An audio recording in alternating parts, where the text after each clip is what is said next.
Hello. I think I'll do a video, recorded history. I'm working on History Timeline, and somebody actually wrote me, I was like, yo, I'm not doing videos because, I'm doing, History Timeline, and they're like, oh, but why don't you, do something, a little bit something on the way, and I'm like, yeah, okay.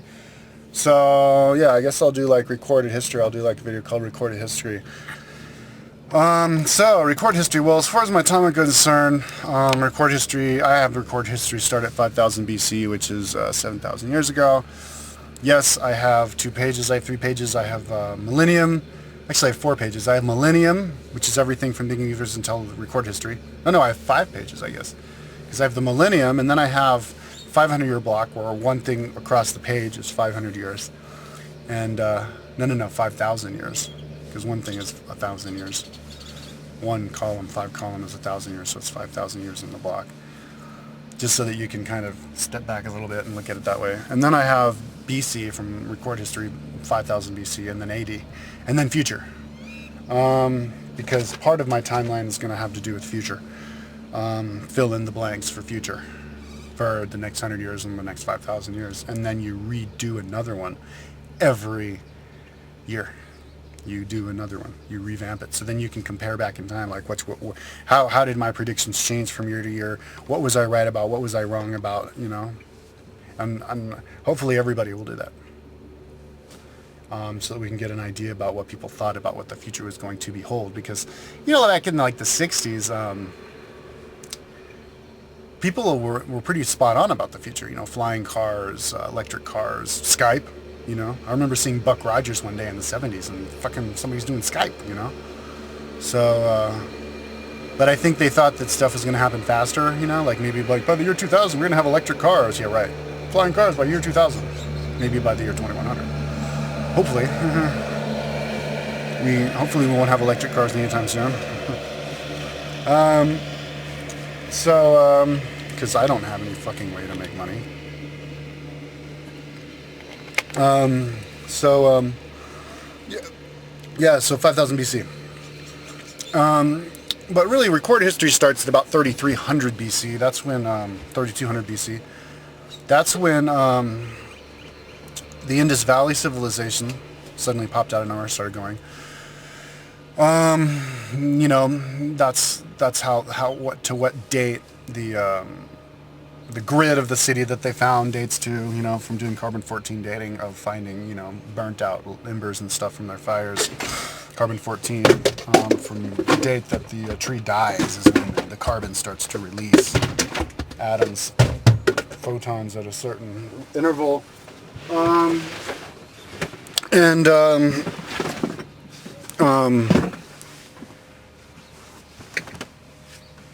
don't think they really left a whole lot of written information. It was just the Indus Valley civilization, and I know a little bit about that, but not much, just from pottery and stuff.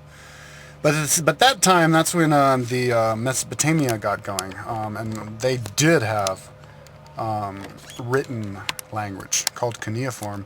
We only, the Mesopotamian civilization, which is modern-day Iraq, you have the Euphrates River, which goes through Baghdad, and then there's another river, I think called the Tigris, perhaps. And so they called it Mesopotamia. I think it was a Greek who termed that because it was between those two rivers. And back then, the sea was about 150 feet lower. It was a lot warmer. And there was a lot more precipitation and more arable land back there. So it was it was like America. It was trees everywhere. Egypt was that way too. It wasn't the desert the way it is now. Maybe it's the desert the way it is now because there was too much civilization. They just cut all their trees down, and so now they're left with a desert. I don't know. But yeah, so back then they had a whole bunch of basically city-states taking turns controlling all the other city-states. So it wasn't as advanced as the Greek city-states, if you want to call it advanced. I would call it advanced. As the Greek city-states where they're all independent. You would have Ur being in control of all those other city-states, such as, which were pretty close to each other, almost within sight, 20 miles away. I'd like to know actually how far, but, you have Ur, you have Elam, There was Kish, Babylon. I don't know, maybe like a dozen or so, or 2 dozen. So, the Elamite Empire would be when Elam was in control of everything. Ur, Ur 1, Ur 2, Ur 3, because Ur had power in 3 different times. And they even had, like, the King's List. They have the Epic of Hammurabi, or the Epic of Gilgamesh, which was the story of... I have it on my website, actually, which is the story of the flood. They all have the story that they had all these kings. Now, if you wanted to take the cuneiform tablets literally, the king's reigns were 50,000 years, 30,000 years, 20,000 years. Now, when I make my timeline, I will plug that in, literally, in case you want to look at it like that and see how far back it goes. But, modern historians take that part with a grain of salt, and they would say, instead of these 10 kings with 30,000 years each, taking who knows how many years for particular dynasty, Ur 3, for example, they would just say that it was 100 years. I don't know why, maybe just from taking, the samples of the carbon-14 of the embers, and then the oldest one to the youngest one, and then, the tablets say that this guy was taken over by this guy, and they dated the other guy, so they kind of piece it together, sort of. And I did some extra piecing together of that, too. But, so, yeah, I'm also going to plug that in, too. Show it from modern day, what your average run-of-the-mill historian would say. Because, one guy ends and then the other guy starts. One dynasty ends, the other dynasty starts, kingdom and stuff. So but yeah, they were pretty advanced. They have like the Code of Hammurabi, which was like pretty, if you were to read the whole thing, it'd take maybe an hour to get through it. So pretty detailed of like, what to do in case of this and that, Basically the same thing as like modern Middle Eastern, Saudi Arabian Islamic laws, eye for an eye, tooth for a tooth. If your wife adulterates you, you can kill her, this kind of a thing. But pretty detailed stuff about, like if your slave is murdered, then whoever murdered your slave needs to give you 50 pigs or something like that, So, and then they had their cuneiform, so civilization going down. So that was from 3300 BC. Now, interestingly enough, 3300 BC is the date that the world started. At least, one of the ages of in the Mayan calendar that the world started. The Mayan calendar, as it goes through time, it gets 20 times smaller each segment, each baktun, I think they call it, each gear turn. It's like you have the big gear and then the little gear inside, and then the little gear inside, and each one is 20 times smaller. So there's a big one that was like 20,000 years or something, 50,000 years, and it goes all the way up to 3300 BC. Or I think it was like 3315 to be exact, which is the same exact time. And now this is completely unrelated, but according to modern scientists. But that's when the Indus Valley started, which is in modern day Pakistan, which isn't a river anymore, by the way, but we know where it is from satellite photos. That's the exact date that Mesopotamia started. That's the exact date the Mayan calendar started. From that last baktun, which lasted until like 1755, and then 20 times smaller, I guess like 1999, and then you're going to go all the way up until like 2010 or something. I don't know. So, coincidence? I don't think so. But, yeah, but anyways, according to the tablets which they only found in like 1860, from like 1830 to 1860, it was just legendary. And then, some like English or German archaeologists got interested in finding them, and they actually found Ur, and they found, that they've been lost for years. I think even Babylon, the location had been found. And there's still some, capital cities that haven't been found yet, which I'm sure will be. But that's when they found all those tablets, and they deciphered them, and they read them. So it really hasn't been that long. But so anyways, they had all these kings from like the first dynasty, and then the Great Flood happened, and then, they started up again, and they had this civilization and that civilization all vying for control, taking turns, conquering each other and stuff. So they, But yeah, the Epic of Gilgamesh is pretty much the same story as the Noah's Ark story, and there's lots of parallels between a lot of religious figures.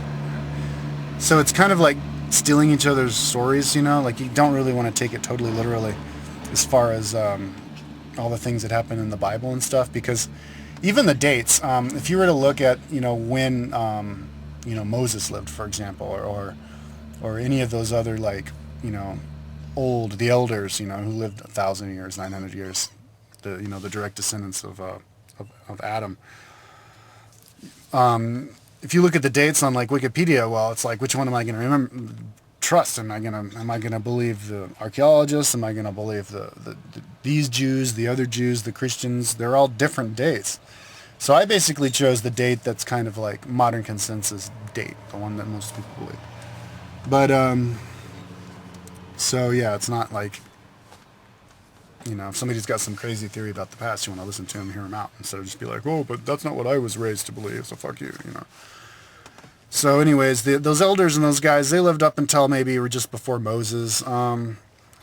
So basically, yeah, those Middle Eastern people are living at the same time like the elders of the Bible. And then, Egypt is starting to get going. Egypt started, you had like Upper and Lower Egypt. So, Sudan, basically, modern day northern Sudan, southern Egypt. And then, around where Cairo is, we're kind of like two different kingdoms. And some of those, like, pharaohs that they actually have, busts of, and who are making pyramids and stuff, one of them, I think, is black. Some people are like, oh, those pharaohs were black. Well, my idea is that some of them were black. And some of them were white, and most of them were what Egyptians look like today. There was one, it was a woman, I think maybe it was Hatshepsut, but I looked at her statue, and it looked like a black lady to me. I mean, she had the bulbous head, the puffy face, the big lips. Her freaking skin was black, because it was carved into a black stone. Receding hairline, looked like she had curly hair, big round eyes, was a black lady. And it was the Egypt that was from the south, Nubia, so... But then Ramses has red hair. Some black person or somebody, I don't know if it was a black person, said, well, he has red hair because they all bleached their hair or something, But I don't know. I mean, his bone structure looked white. But anyways, that was a long time ago. But anyways, Egypt started getting going. And so they had like different Egyptians. And the one interesting thing that happened, what was it, like 1300 BC, there was one pharaoh called, I can't remember what his name was, like Tutmoses or something. He had like a vision of God. He decided that he was gonna like get rid of all the little gods because they were polytheists, and there was going to be one god, Ra, that they were all going to preach to. And he went crazy, moved the freaking capital from Thebes or wherever it was to Amarna, completely another place, moved everybody over there, smashed all the other trinkets and gods, and then made the one god. And then he mysteriously died. And then I think his son was pharaoh for a few years, but I think he was murdered. That was King Tut, was his son, Tutankhamun. But Dan Winter says that Akhenaten was Moses from the Bible. And if you look at the dates, they did live at the exact same time. At least according to the most popular timelines. So, perhaps... Now, one thing that I'm 100% positive is that the monotheism that came from, or whoever had that vision and started it up, or a group of people that did the monotheism in Egypt at 1300 BC, was the same group of people as Moses, the Jews, because it was at the same time, and that was basically the birth of Judaism, the religion. That's when Moses got his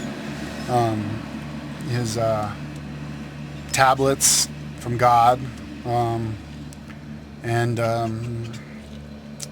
So yeah, maybe Moses was Akhenaten. I don't know, but he anyways after Akhenaten died, all of they moved the capital from Amarna back to where it was before, and they went back to monopolytheism because it went against the modern church where those guys were making money doing their services and selling their trinkets and all that stuff.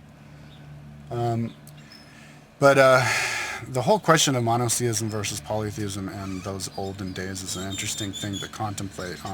Like, is it actually better to be monotheistic in those primitive societies and polytheistic? And I think, and like, what motivated them to become monotheistic? And, you know, I think it's better to be monotheistic. Well, one reason it's better to be monotheistic is it obviously consolidates people.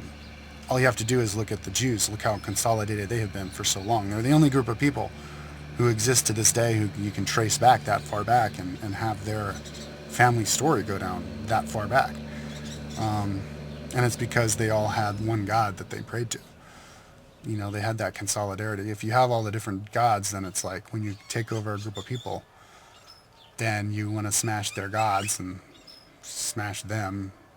They're not going to like move over and worship your gods. Now, one interesting thing about that is, well, why did they even worship gods in the first place? And I believe it's the cargo cult mentality. Cargo cult comes from World War II. When those Papua New Guineans, they saw the planes fly over, so then they were like, oh, cool. And then they saw like a crash plane, so then they decorated the crash plane and they did like rain dances for the crash plane to make the plane come back, and they loved that, and that was like their god. And I think that's basically why people believed in gods back then, because they would see UFOs flying around and they'd think that they're God. I mean, they really did believe in gods, and even the UFOs would land and they'd talk to people, the angels from the Bible are gods, are aliens. And every time they look and they see these freaking like monuments that they made, like the Tower of Babel could have been some huge tower that the gods made. The stories I would believe in literally, and that the gods started the olden times civilizations, and they were the ones who brought the language. If you study Hebrew, which is one of the ancient languages,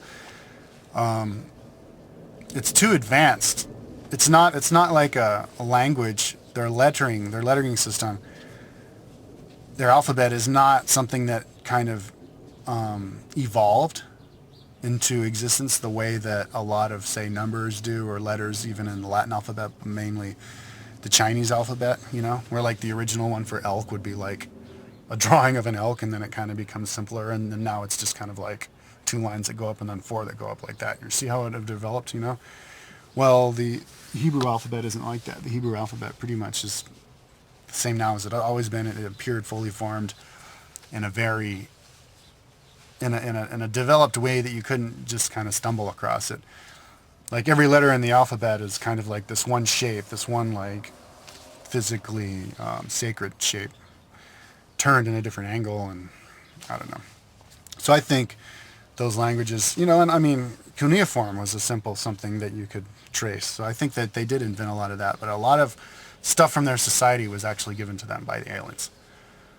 Farming practices, seeds, all that stuff. Just like they say in their Bibles, and they're drawing in their drawings. They've got, Marduk standing next to their king or the normal people, and he's like 12 feet tall.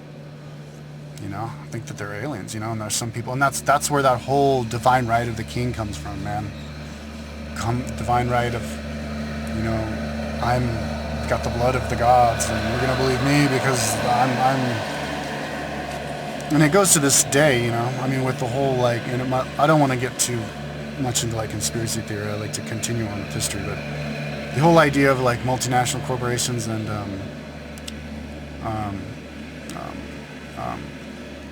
franchises. It's like somebody comes up with a really good business idea, and then they sell it, and you're successful because you follow the business plan. It's kind of like that. I'm following the business plan that the God set forth, and this is why we're going to follow the king and do whatever the king says and just trust him. And of course, we take that way too far. But anyways, but as far as the multiple gods things, I think, yeah, the different gods had their people, I mean, the story of the epic of the Mesopotamian Bible, you have Enlil and Enki. Enki was the god, the leader of benefactor of one city, and then 100 miles away, his brother was the god of benefactor of the other one, and then their sister Ishtar was the one in charge of China, This is according to Dan Winter, but yeah, she was doing her thing over there, getting them started, and then of course they had the fight and the argument, and then that's when they had the flood and whatever. That's something else. That's not recorded history. That's like stuff I've talked to. I'm going to talk about in other videos, but basically the whole idea about monotheism versus polytheism, and then. But then after the gods leave, and somebody gets a divine inspiration, it's like, wait, all these different city-states are conquering each other and fighting. I mean, when they did conquer each other, a lot of Assyrians conquered each other and were okay to each other, and they just conquered each other and took over. But it caused lots of fighting and different city-state having a different god. It's better to just have one god for everybody, and you can be much more of a kind of like a one country that way when it's one god for everybody, which is the idea of God changing throughout history. Probably should be another video that I should talk about, but just to put it really shortly, you have God as in your sponsor, alien sponsor of your city. And then the next step would be one God for everybody, but you still think of God as like an anthropomorphized figure up in the sky. And then you get to the final idea of what God is, and God isn't even anthropomorphic at all. It's the entire universe is this one live being that everything works off of each other. If you look at the ecological way the world works, trees live off of plants, plants live off of trees, everything lives off each other, and the more you are good to everything, the more everything's going to be good back to you, and it's kind of like that's how you think. But that's when I say you should believe in God, that's what I mean. But anyways, but yeah, it's better to be monotheistic. And so that's what that idea of Moses came along, 1300 BC. And that's why the Jews did so well. And then even 1000 BC, back in, I think, modern day Uzbekistan, that's when you had Zoroaster, and he was like this monotheistic guy, who was actually saying some really advanced stuff, like there's the 7 levels of heaven, and in the next level of heaven, the lowest man on the next level is higher than the highest king of this level. It's like the valency levels are so divine, and it's true. The stupidest person on like the next level of heaven on some utopian planet someplace is going to be way more intelligent than the smartest person alive today, human. But anyways. So anyways, yeah, then that happened. Egypt went back to the way it was before, and then the Jews were alive, and 300 years later, then you have David, who they were having the problems with the Philistines to the north, and I think the Philistines were supposed to be giants, because Goliath was a giant, but Goliath wasn't a giant because he was a giant. Goliath was a giant, I think, because he was a Philistine, and the Philistines were giants. I think the Bible says he was 9 feet tall or something, but anyways, he killed him, so then he united all the different tribes of the Jews, who were united because they all had the same God. Helped them become united. They didn't have different gods, so then they became disparate, and then they didn't have unity, which there's a lot to be said for unity, because then you can have one rich guy who can administer roads. Kingdoms done right are way better than, are a better vehicle to getting to the next level of society than just a bunch of tribes. Tribes are great, and you can have a great time. For example, England was a tribal society back 2000 BC, and they were tilling just as much land, almost as much land as they were in World War One, but they weren't accomplishing anything else.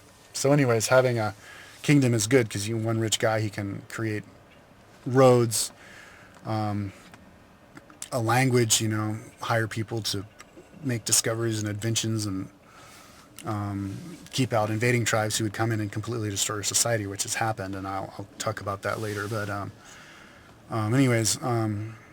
so it's good to consolidate people, and so they have all their own gods. And anyways, that's what David did, the unified kingdom of Israel. And then his son took over, Solomon, which was like in about 1000 BC. And Solomon was the king for a long time, but he kind of overspent, because he made the big temple of Solomon, and he was taxing people a lot, and so they kind of started to rebel. And then the Queen of Sheba came over, and he had a son. He had a son by her, and then she went back down to Axum, I think, is where she was from, which was like in modern day Ethiopia, and so that's why a lot of Ethiopians are Jew, because she brought Judaism with her when she went back down. She thought it was cooler than whatever she was adhering to, but she was probably black.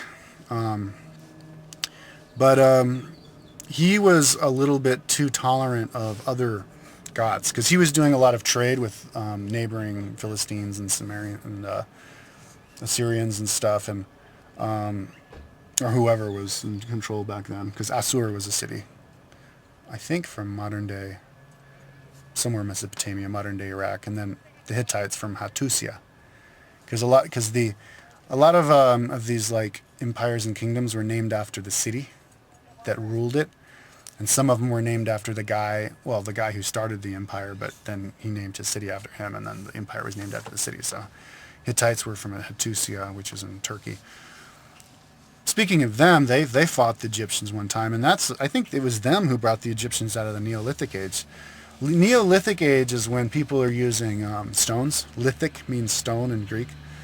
People were using potsherds, or what do you call them, arrowheads, like obsidian that they break, and then it breaks off a piece and makes it really sharp, and then they weave it onto their stick, and that's what they fight with, and that's what they till with and cut with and stuff, until somebody, they have a big bonfire one night, and then they notice that a bunch of the copper rocks or whatever were boiling, and then they go, wait, look, you can push it and melt it. So then they make weapons and farming devices and axes and stuff out of copper, and those would make better weapons. So then they kill the people with the obsidian, until the obsidian go, oh my God, what the hell were they using? And then they figure out their secret with a spy or whatever, maybe through conquering or luckily, or they find out themselves, and then they get into the Copper Age as well, the Bronze Age.